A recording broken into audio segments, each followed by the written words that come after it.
हमारे जो बच्चे हैं महापुरुषों के विचार पर चल रहे हैं और पेरियार साहब का विचार था कि इस धरती पर इस ब्रह्मांड में कोई भगवान नहीं है और हमारे जो बच्चे हैं वे भी आज हमारे घर में कोई देवी देवता सरस्वती और किसी का पूजा नहीं होता है। यहाँ एग्जाम जो लिए हैं उसमें आप तो ज्यादातर महापुरुषों के विचार डाले हैं, ऐसे क्या बात सोच के ऐसे डाले हैं आप लोग? ये सर हम लोग चाह रहे हैं ना कि जो हमारी आने वाली पीढ़ी है वो हमारे महापुरुष के बारे में जाने। हाँ। जो हमारे महापुरुष है कैसे संघर्ष करके हमको इस मुकाम तक पहुंचा है कि हम लोग कहीं बोल सकते हैं, बोलने के लिए आजाद हैं और हम पढ़ने के लिए भी या कोई भी चीज बड़े बड़े ओहदे तक पहुंचने के लिए आजाद हैं। तुम अपना परिचय बताओ। मेरा नाम रंजनी कुमारी है। मैं वर्ग 7B की छात्रा हूँ। मैं नवादा रहती हूँ और राजकीय आदर्श मध्य विद्यालय नवादा मेरे स्कूल का नाम है। इसी और हमारा बहुजन हमारा कैसे बढ़े आगे, इसीलिए हम लोग अपना कर रहे हैं। जो भी इसमें एक्सक्लूसिवली सवर्णों को नहीं लेते हैं हम लोग, जो जनरल क्लास के हैं वो नहीं लेते हैं। ST ST OBC और माइनॉरिटी के बच्चे इसमें शामिल होते हैं। जवाब दिया था, बाबा साहब ने कहा था कि जो कौम अपना इतिहास नहीं जानती है वो कभी इतिहास नहीं बनाती है। तो हम लोग अपने महापुरुषों के बारे में दे रहे हैं कि हमारे महापुरुष कैसे जाने और जानने के बाद जो है ये सब हमारा बच्चा जानेगा कि हमारे लोगों ने किस तरह से संघर्ष किया, कैसे आगे बढ़े और कैसे आगे बढ़ करके अपना नाम कमाए। क्वेश्चन था बहुजन के विचार को आप लोग समाज में क्यों फैलाना चाह रहे हैं? अरे जरूरी है, क्यों नहीं। हम अपना है तो अपना अधिकार हक जो हमारे महापुरुष हैं हमारे लिए लड़ते हैं, जो हमारे लिए पूर्वजों लड़े हैं, तो उन लोगों के विचार को हम लोग आगे दिखाना चाहते हैं। समता विचार मंच में आप तमाम दर्शकों का बहुत बहुत स्वागत है। अभी इस वक्त हम आरा में राजकीय आदर्श मध्य विद्यालय नवादा में मौजूद हैं। यहाँ पर अमर शहीद जगदेव प्रसाद ट्रस्ट सोच संस्थान द्वारा एक सामान्य ज्ञान प्रतियोगिता रखा गया था। तो आइए यहाँ के कुछ विद्यार्थी हैं उनसे थोड़ा सा बातचीत करते हैं। बाबू कहाँ घर है आपका? रेलवे स्टेशन आरा। आरा। एग्जाम दिलाया? कैसा एग्जाम हुआ? बहुत अच्छा। कैसा क्वेश्चन था? क्वेश्चन अच्छा था, रीजनिंग था और मैथ था, थोड़ा बहुत 3-4 मैथ था। हाँ। और सब GK GS था। GK का क्वेश्चन था। कुछ महापुरुषों से क्वेश्चन था? था जैसे चंद्रगुप्त मौर्य और कुछ अलग अलग प्रकार के थे। चलो ठीक है। आइए देखिए एक और मेरे पास लड़की है, अपना परिचय बताओ। मेरा नाम चेतना कुमारी है और मेरे पिता का नाम राजेश कुमार है और मैं मंदुरा से आई हूँ यहाँ पे एग्जाम देने के लिए। कैसा एग्जाम दिया है? बहुत अच्छा गया। सारा लिखा गया क्वेश्चन? हाँ सारा लिखा। कितने नंबर क्वेश्चन था? पूरा 100 था। महापुरुषों के विचार से भी कुछ क्वेश्चन आया क्या? हाँ बहुत सारा। कैसा कैसा क्वेश्चन रहा? कुछ क्वेश्चन का बताओ। कुछ क्वेश्चन में जैसे ज्योतिबा फुले का जन्म कब हुआ और महात्मा गांधी, यही सब में कुछ है। ज्योतिबा फुले कौन थे? ज्योतिबा फुले एक समाज सुधारक व्यक्ति थे। उनके औरत के क्या नाम था? उनके औरत का नाम सावित्रीबाई फुले था। शिक्षा के देवी किसे मानते हो? शिक्षा के देवी सावित्रीबाई फुले को माना जाता है। क्यों? सरस्वती को क्यों नहीं? सरस्वती क्योंकि सरस्वती ना कुछ कोई को कुछ बताई और ये सावित्रीबाई फुले है जो हम लोग पहले महिला को पढ़ाने की शिक्षा देने की अधिकार दी है। हाँ मैंने तो क्या लगा कि यहाँ परीक्षा देने से कुछ एक्स्ट्रा फायदा है? हाँ बहुत अच्छा एक्स्ट्रा फायदा है। ये कौन पापा हैं आपके? अपना परिचय बताइए। मेरा नाम राजेश कुमार, हम शिक्षक हैं और ये मेरी बेटी है और यहाँ पर परीक्षा दिलवाने के लिए आए। आखिर आप क्या समझ के यहाँ परीक्षा दिलाने के लिए लाए हैं? देखिए बच्चे को पहले हम एग्जाम के पहले हम जिस तरह से आगे मोटिवेट करते हैं उससे जो बच्चे हैं आगे बढ़ने के लिए उत्साहित हो जाते हैं। हाँ। तो हम पहले बच्चे में उत्साह भरने का काम करते हैं और जो बच्चे हमारे समाज के मुख्य धारा में जोड़े, हमारे जो ट्रस्ट चलाया जा रहा है इसमें अभिवंचित जो वर्ग है, जो अति दबे कुचले वर्ग हैं, वो समाज से बहुत दूर पर है, उसको समाज के मुख्य धारा से जोड़ने का काम किया जा रहा है। ये ट्रस्ट के माध्यम से, शहीद जगदेव बाबू के माध्यम से बहुत सारे हमारे अभिवंचित वर्ग के लोग हैं उनको आगे बढ़ाया जा रहा है। उन लोगों को जिन्होंने इन ट्रस्ट का स्थापना किया है, मैं उन लोगों को कोटि कोटि प्रणाम करता हूँ। क्या लगता है कि आपके बच्चे महापुरुषों के विचार पर चल रहे हैं? बिल्कुल, हमारे जो बच्चे हैं महापुरुषों के विचार पर चल रहे हैं और पेरियार साहब का विचार था कि इस धरती पर इस ब्रह्मांड में कोई भगवान नहीं है और हमारे जो बच्चे हैं वे भी आज हमारे घर में कोई देवी देवता सरस्वती और किसी का पूजा नहीं होता है। हमारे बच्चे भी हमारे राह पर चलते हैं और जगदेव बाबू पेरियार साहब, अंबेडकर साहब, ज्योतिबा फुले, सावित्रीबाई फुले, इन सभी के विचारों को हम लोग आगे बढ़ाने का प्रयास कर रहे हैं। अच्छा सर, आप बोल रहे हैं कि मेरे घर में कोई पूजा पाठ नहीं करते हैं, अब बच्चा को मना कर रहे हैं, अगर ये लोग सरस्वती की पूजा नहीं करेगी तो विद्या कैसे आएगा? देखिए, हम चूंकि जानते हैं, हाँ। यह प्रमाण के साथ कह सकते हैं हाँ। कि जो हमारा जो देश भारत है निर्धन देशों में गिना जाता है, और जब हमारे देश में सरस्वती है तो हमारे देश को शिक्षा एजुकेशन में सबसे हायर होना चाहिए, जबकि भारत सबसे निचले पावदान पर है। इसलिए हम कह सकते हैं कि सरस्वती देवी शिक्षा की देवी नहीं है। हमारे ज्योतिबा फुले और सावित्री फुले ने साउथ भारत में जा करके विद्यालय की स्थापना की और घर में जा करके महिलाओं को शिक्षित करने का कार्य किया। इस आधार पर हम कह सकते हैं कि सावित्रीबाई फुले जो देवी के शिक्षिका के रूप में कार्य किया है, वह काबिल तारीफ है। चलिए, बहुत बहुत धन्यवाद सर। आइए, एक और हैं बीके सर हमारे पास। आइए सर से भी थोड़ा सा सलाह लेते हैं। सर, मेरे चैनल में बहुत बहुत स्वागत है आपका। आपको भी बहुत बहुत धन्यवाद। अच्छा सर, आप देख रहे हैं कि यहाँ जो आप लोग परीक्षा ले रहे हैं उसमें कुछ महापुरुषों के क्वेश्चन ऐड किए हुए हैं। आखिर क्या समझ के ऐसा ऐसा क्वेश्चन आप लोग डाले हैं परीक्षा में? हम लोग शोषित वंचितों का ही एग्जाम लेते हैं और उसमें प्रतिभावान लड़कों को हम लोग प्रोत्साहित करेंगे, आगे बढ़ने का मौका मिलेगा। तो जो प्रतिभा है उसको हम लोग खोज रहे हैं और इसीलिए ये प्रतियोगिता परीक्षा हम लोग ले रहे हैं। जो बच्चा बच्ची जो स्मार्ट है, जो अच्छा नंबर लाएगा, स्मार्ट देखने में सर, देखने में नहीं, अंकों में अंक लाएगा, उसके आधार पर हम लोग परीक्षा लिए और उसमें जो प्रतिभावान लड़के आएंगे उनको हम लोग आगे बढ़ने के लिए प्रोत्साहित करेंगे और हमारा बहुजन हमारा कैसे बढ़े आगे, इसीलिए हम लोग अपना कर रहे हैं। जो इसमें एक्सक्लूसिवली सवर्णों को नहीं लेते हैं हम लोग, जो जनरल क्लास के हैं वो नहीं लेते हैं। ST OBC और माइनॉरिटी के बच्चे इसमें शामिल होते हैं और उनको उस तरह से हम लोग प्रोत्साहित करते हैं। आप भी अपने तरफ से कुछ बच्चे दिए हैं यहाँ पर एग्जाम के लिए? हाँ, हमारे गांव के 2 बच्चे, एक बच्ची लड़की आई है, उसको हम जिम्मा लिए थे कि घर से लाएंगे, घर पर छोड़ेंगे, तो जा रहे हैं छोड़ने के क्रम में ही।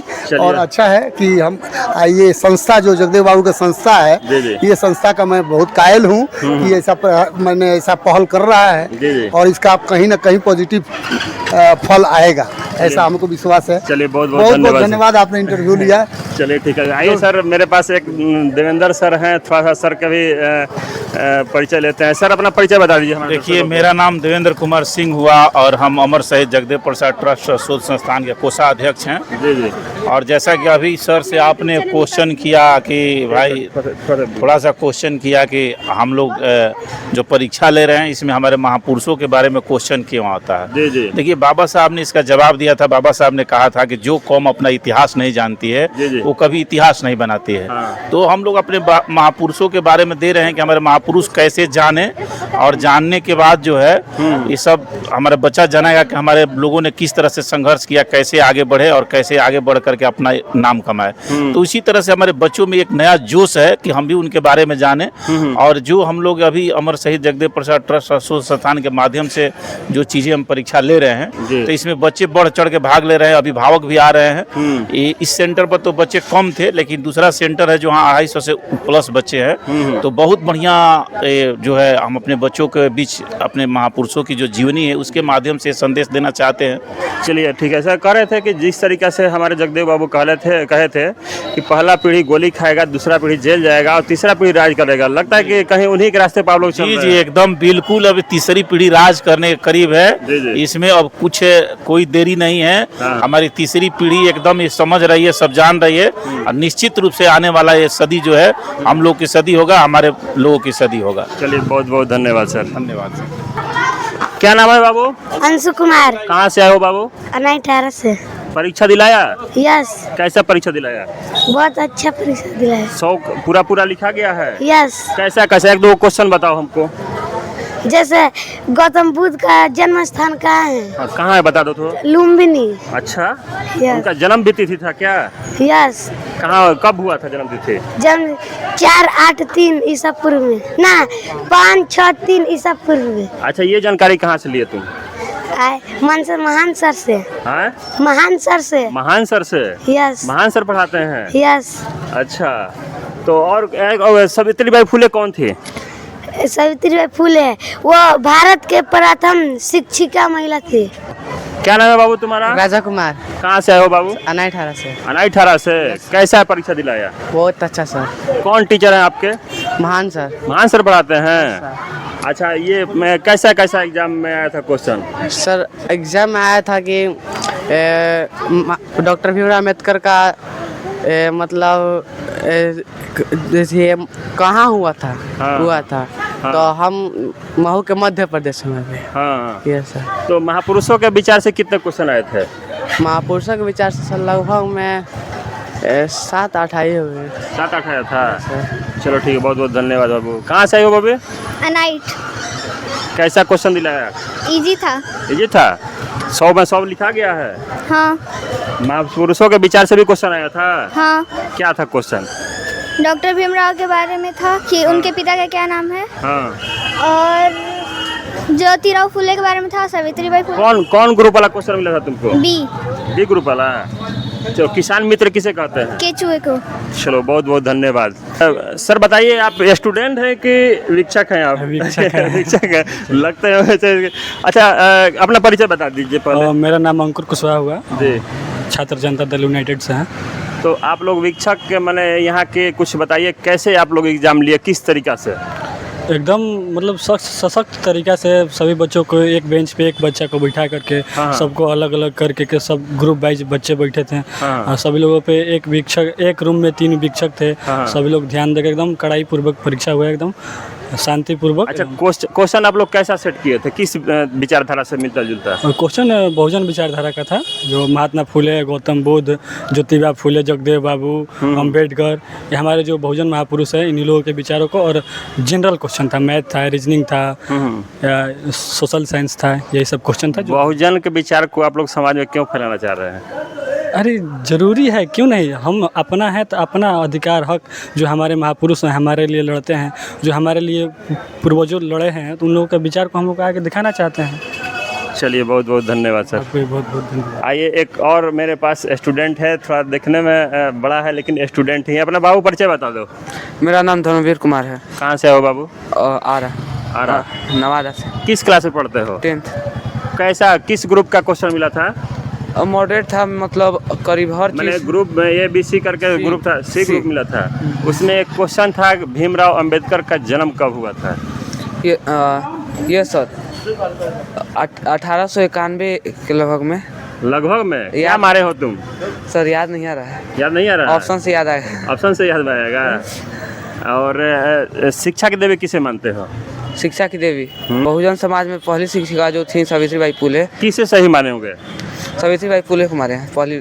अच्छा, हम कहते हैं कि कोई हो जो कि सावित्रीबाई फुले का जो बताया गया कि इतने स्कूल खुलवाई, इतने बच्चों को शिक्षित की, उनका सब कुछ मिलता है, और सरस्वती का कुछ नहीं मिलता है कि कितने स्कूल खुलवाई, कितने बच्चे को पढ़ाई, कितने किताब लिखी। तो किसे मानोगे? दोनों में से क्या तुलना कर सकते हो? कौन शिक्षा की देवी होना चाहिए? सावित्रीबाई फुले। चलो ठीक है, बहुत बहुत धन्यवाद। क्या नाम है बाबू? तरुण कुमार। कहाँ से आए हो बाबू? लक्ष्मीपुर। कैसा परीक्षा दिलाया? अच्छा है। क्वेश्चन कोई हार्ड था? नहीं, इजी था। ये था? कितना नंबर आ सकता है? 85। 85? 15 नंबर का है कम? उतना भारी था? नहीं। हाँ, कैसा कैसा क्वेश्चन उसमें रहा था? ये बिहार के उप राष्ट्रपति कौन है? क्या मारे हो? जगदीप धनखड़। और कुछ क्वेश्चन महापुरुषों से भी कुछ क्वेश्चन था? हाँ। क्या क्वेश्चन था? गौतम बुद्ध का जन्म कहाँ हुआ था? कहाँ हुआ था? क्या टिक मारे हो?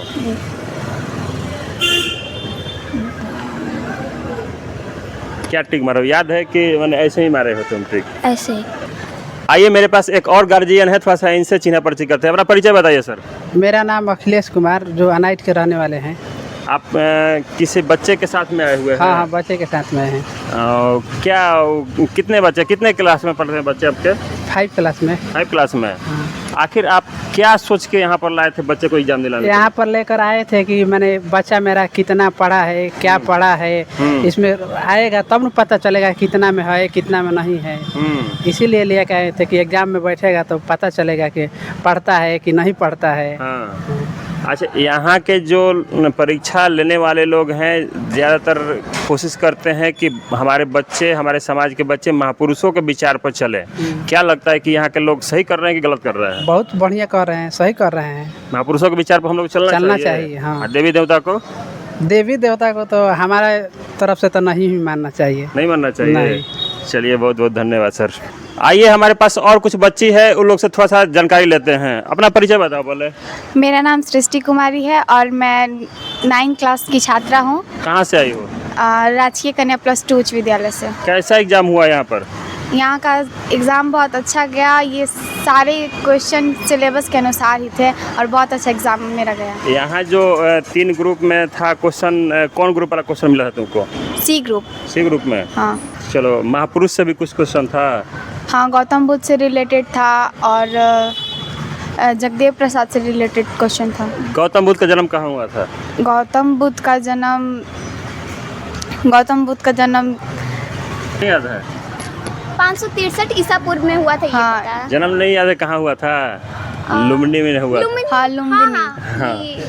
अच्छा, शिक्षा की देवी किसे मानते हो तुम लोग? सावित्रीबाई फुले। क्यों? सरस्वती को क्यों नहीं?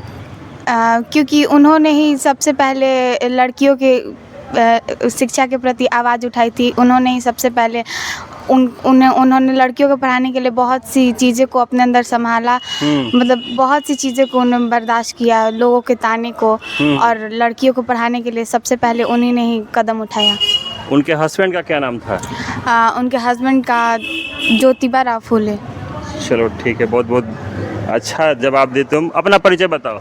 मेरा नाम रंजनी कुमारी है। मैं वर्ग 7B की छात्रा हूँ। मैं नवादा रहती हूँ और राजकीय आदर्श मध्य विद्यालय नवादा मेरे स्कूल का नाम है। इसी स्कूल में पढ़ती Yes, है? sir. देखिए, इस अपने स्कूल में रोज तो अपना सिलेबस की पढ़ाई पढ़ती है, लेकिन आज ये कंपटीशन का एग्जाम देखो, कैसा महसूस हो रहा है? सर, हमको बहुत गर्व हो रहा है कि हम भी इस ये परीक्षा में बैठने का मौका मिला हमको। और ये बहुत क्वेश्चन बहुत अच्छे भी थे, हमारे सिलेबस के अनुसार था, बुक से ही रिलेटेड थे क्वेश्चन हमारे। इसमें कुछ महापुरुषों के भी क्वेश्चन दिए गए थे? यस सर, है उनके, जैसे डॉक्टर अंबेडकर के बारे में है और भी बहुत सारे महापुरुष के नाम के हैं। डॉक्टर अंबेडकर का जन्म कब हुआ था? डॉक्टर अंबेडकर 14 अप्रैल को।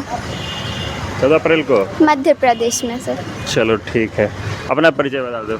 मेरा नाम वर्षा कुमारी है। मैं कक्षा 7 की छात्रा हूँ। मैं नवादा आरा में रहती हूँ। मैं इसी विद्यालय में पढ़ती हूँ। इसी विद्यालय में पढ़ती हो? हाँ।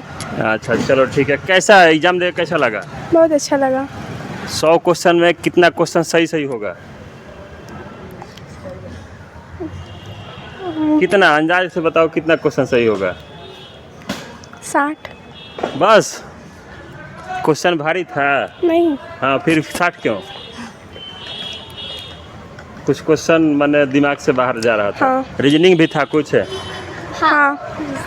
महापुरुषों लोग का भी क्वेश्चन था? हाँ था। अच्छा, महापुरुषों के विचार को जान के कैसा लग रहा है? बहुत अच्छा। ऐसा कुछ लग रहा है कि इतने अच्छे महापुरुष थे, उनके विचार को हम लोग से छिपा कर रखा गया था? हाँ। है ना? तुम शिक्षा की देवी किसे मानते हो? ज्योतिबा बाई फुले। ज्योतिबा फुले, उनके हस्बैंड का नाम था सावित्रीबाई फुले। सॉरी, सावित्रीबाई फुले। हाँ। शिक्षा की देवी है। लगता है कि सरस्वती नहीं, ज्योतिबा फुले की होना चाहिए। हाँ। क्यों होना चाहिए ये बताएगी? क्यों होना चाहिए? सरस्वती नहीं होकर सावित्रीबाई फुले क्यों होना चाहिए? क्योंकि पहले लड़कियों को पढ़ने के लिए नहीं जाने दिया जाता था, उन्हें घर में ही रहने दिया जाता था। लेकिन सावित्रीबाई फुले ने इस पे आवाज़ उठाई और उन्होंने कहा कि नहीं, लड़कियां भी पढ़ेंगी। और जब सावित्रीबाई फुले पढ़ाने के लिए निकलती थी तो उन पे कीचड़ उछाले जाते थे, उन्हें पढ़ाने नहीं दिया जाता था। लेकिन बहुत मेहनत करके सावित्रीबाई फुले ने हम जैसी लड़कियों को पढ़ाने के लिए बहुत मुश्किल कदम उठाए, बहुत मेहनत की, और आज हम उन्हीं की देन है कि आज हम लोग पढ़ पा रहे हैं और घर से बाहर निकले। चलो, बहुत बहुत धन्यवाद। सावित्रीबाई फुले के बारे में इतना जानकारी है, हमको सुन के बहुत संतुष्टि है। चलो, बहुत बहुत धन्यवाद। तुम लोग खूब अच्छा से पढ़ो, खूब आगे बढ़ो, ठीक है? ये हमारे पास एक सर हैं। ये कोई सर परिचय के मोहताज नहीं है, मनसा सर है, लेकिन फिर भी सर हम चाहेंगे कि एक बार हमारे दर्शकों को अपना परिचय अपने से बता दीजिए। सर, आपके जो समता विचार मंच के जो दर्शक हैं, जो सब्सक्राइबर हैं, उनको को बहुत बहुत धन्यवाद। ये हम लोग यहाँ पर एग्ज़ाम जो करवाए हैं ये हर एक साल, अभी 4 साल से यहाँ पर हो रहा है आरा में। इससे पहले बक्सर में करवाया जा रहा था। ये हम लोग पूरे अच्छे से एग्ज़ाम करवाते हैं और इसमें महापुरुष के बारे में बताने के लिए जो बच्चे हैं जो वंचित रह जाते हैं, अभी मतलब हम बहुत पहले जब एग्ज़ाम हम लोग शुरू किए तो ये हम लोग जाने, यह मैं अपने को मैं बता रहा हूँ कि इनसे पहले मैं ज्योतिराव फुले, माता सावित्रीबाई फुले के बारे में मैं नहीं जानता था, क्योंकि ये सब हमसे छुपाया गया था। जब हम लोग शुरू किए तो इनके बारे में मैंने भी पढ़ना शुरू किया। ये सब बच्चे अब जो मतलब इन लोग को इतिहास में कहीं पढ़ने को मिलेगा या नहीं, तो ये सब वंचित रहेंगे, तो ये हम लोग उजागर करने का काम कर रहे हैं। और इसके साथ में मैं एक महादलित टोला है अनाइट बड़की मुसहर टोली, तो वहाँ से जो अंतिम हाशिए पर जो हम लोग के मुख्य धारा से सर जो पीछे छूटते हुए जा रहा है, कहीं शिक्षा, देखिए कोई भी समाज में जुड़ने के लिए, चाहे आगे बढ़ने के लिए सबसे इम्पोर्टेंट है शिक्षा, और उन लोग को शिक्षा का महत्व ही पता नहीं है। जब मैंने 2022 में उन लोग को पढ़ाना शुरू किया तो वो लोग ये नहीं जानते थे कि टीचर क्या होते हैं। तो सर जब मैं पढ़ाने के लिए, अब आप लोग को लगेगा कि मतलब ये मैं कैसे बोल रहा हूँ, टीचर ऐसा बच्चा कौन है कि नहीं जानेगा कि टीचर क्या है। मैंने उन लोग से बोला और वो लोग बोला कि हम सर नहीं जानते थे कि मतलब टीचर होते क्या है। मैं अपने से नहीं बोल रहा हूँ। जब मैं जिस रूम में पढ़ाता था ना, तो उसी में ईंट मारते थे लोग, खिड़की पे मार के भाग जाते थे, बहुत ज़्यादा परेशान। और जो वहाँ के पेरेंट्स लोग थे, तो पेरेंट्स से हम उतना परिचित नहीं थे कि जाकर के हम उनसे बात कर सके कि मतलब ये बच्चे का पेरेंट्स कौन है। उन बच्चे का पेरेंट्स मैं खुद था और टीचर भी मैं खुद था। अभी पढ़ा करके मैंने 3 लड़कियों को हाई स्कूल तक पहुंचाया है, जो गर्ल्स स्कूल आरा में पढ़ रही है। और इसके साथ में अभी 70 नए स्टूडेंट को अभी 3 महीने से मैं पढ़ा रहा हूं। और फिर उसी में जूनियर स्टूडेंट है जिसमें 47 स्टूडेंट जो अभी मतलब कोई 5 क्लास में, कोई 6 क्लास में, कोई 7th क्लास में ऐसे है महादलित बस्ती में। हाँ सर, जो अंतिम हाशिए पर जो महादलित के हैं, जिसको अब संविधान से उसको मतलब बता दिया गया है कि जाति सूचक शब्द नहीं बोलना है, नहीं तो मैंने आप लोग को बताता। ठीक है सर। तो ऐसा है, यहाँ एग्जाम जो लिए हैं उसमें आप तो ज़्यादातर महापुरुषों के विचार डाले हैं, ऐसा किस लिए सोच के, क्या बात सोच के ऐसा डाले हैं आप लोग? ये सर हम लोग चाह रहे हैं ना कि जो हमारी आने वाली पीढ़ी है वो हमारे महापुरुष के बारे में जाने। जो हमारे महापुरुष है कैसे संघर्ष करके हमको इस मुकाम तक पहुंचा है कि हम लोग कहीं बोल सकते हैं, बोलने के लिए आज़ाद हैं, और हम पढ़ने के लिए भी या कोई भी चीज़ बड़े बड़े ओहदे तक पहुँचने के लिए आज़ाद हैं। क्योंकि मैं आप लोग को बता दूँ कि जब हम लोग के देश में संविधान नहीं लगा हुआ था, तो जिस प्रकार से कूते, हाथी से हाथी और अन्य जानवर से जानवर पैदा होता है, उसी प्रकार से हमारे बहुजन समाज में भी था। लेकिन जब से हमारा देश में संविधान लागू हुआ, तब जाकर के SC ST मतलब जैसे जात का भी मैं नाम ले रहा हूँ, जैसे गडरिया, चमार, मुसहर, डोम के घर भी अब IAS IPS और बड़े बड़े डॉक्टर, इंजीनियर, अधिकारी अब बनने लगे हैं।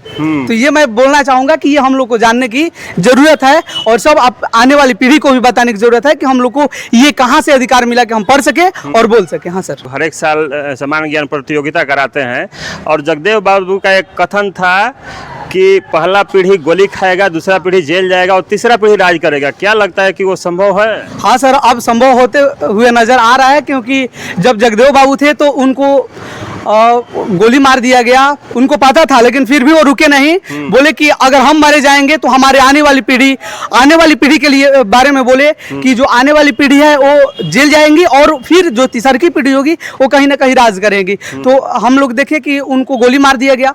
जो लालू जी का जो शासनकाल था, तो उनको जेल में अभी तक भी मतलब बार उनको नोटिस भेजा जाता है। और जो आने वाली पीढ़ी है, अगर बहुजन ये नहीं सीखेंगे तो उनका मतलब कहीं ना कहीं हम लोग, हाँ, शोषण तो होगा, लेकिन हम लोग दिशा कहीं भटकेंगे। तो आप लोग को समझ करके चलना है कि हम इस देश के शासक हैं, हमको इस देश पर शासन करना है। चलिए, बहुत बहुत धन्यवाद सर। तो आप अभी मानसा सर के विचारों को आप लोग सुने।